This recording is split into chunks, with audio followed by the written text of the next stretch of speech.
You're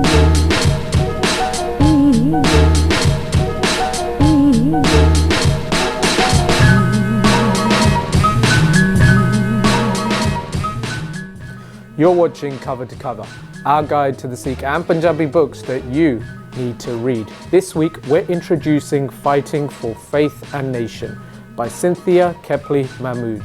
This is the softbound edition that was published in 1996.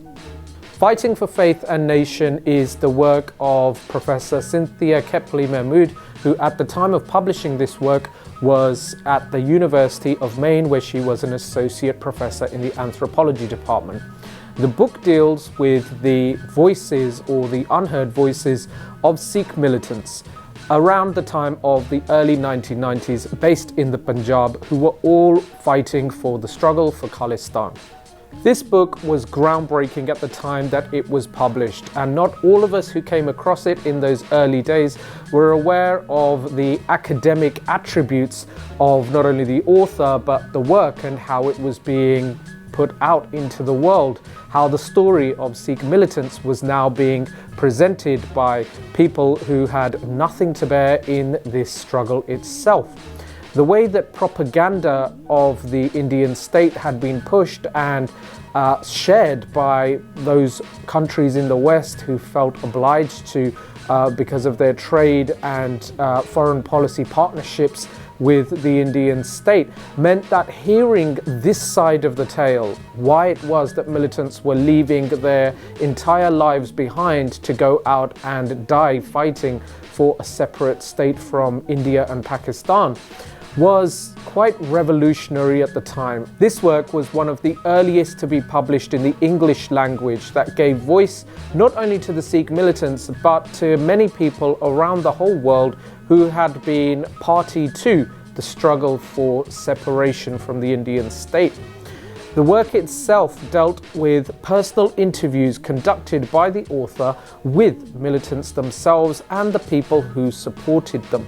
It provided not only an insight into the motives behind why they were doing what they were doing, but also provided much needed context as to what was taking place at that time throughout the subcontinent, but similarly what was being meted out to these individuals as a consequence and a result of their actions.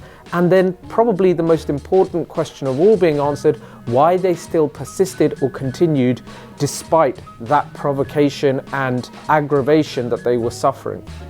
As an academic work, you can expect to see lots and lots of references, footnotes, a glossary, abbreviations, an index, and of course some imagery. A number of photographs make it into this work. But this book is all about those interviews and that text. Across some 300 pages, we have 11 different chapters. There is a preface, very brief of course, from the author herself, who acknowledges what it is that she was achieving through this book and why she was driven to write it. And then we have all of the chapters followed by a notes section, a bibliography, a glossary, and an index. The author was not coming to this subject completely cold. She had spent a few years going around North America and visiting people who were part of the outer circle, if you like, of separatists dealing outside of the Punjab with the militancy movement in the Punjab itself. She interviewed those people and tried to get a better understanding of what was taking place in the Punjab to supplement the interviews with the militants themselves. Her work was incredibly revolutionary at the time, as I've already stated, and the reason for this was that it provided a voice to people who otherwise saw themselves as being considerably voiceless.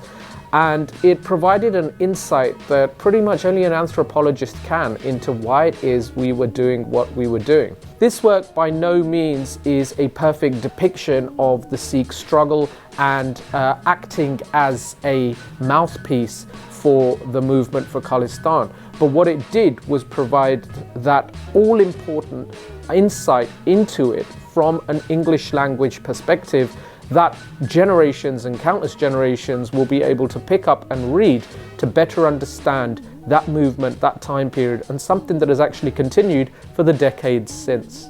Like a book that we've covered previously, The Sikhs of the Punjab by Joyce Pettigrew, this was a book that I picked up in my late teen years at my local town library, and I could not quite believe my eyes that I was even finding something like this. Bear in mind that's the late 1990s and a pre-internet era where finding this kind of information was incredibly difficult. It provides us with a great way of talking about this subject at a time when it has become incredibly sensitive and scary for many people to even talk about these kind of issues and the concept of fighting against the state.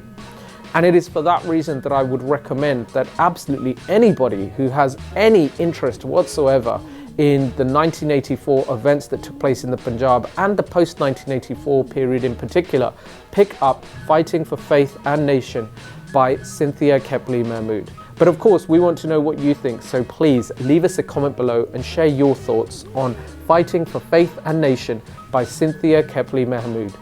Join us again here on the Naujawani YouTube channel for another edition of Cover to Cover, our guide to the Sikh and Punjabi books that you need to read.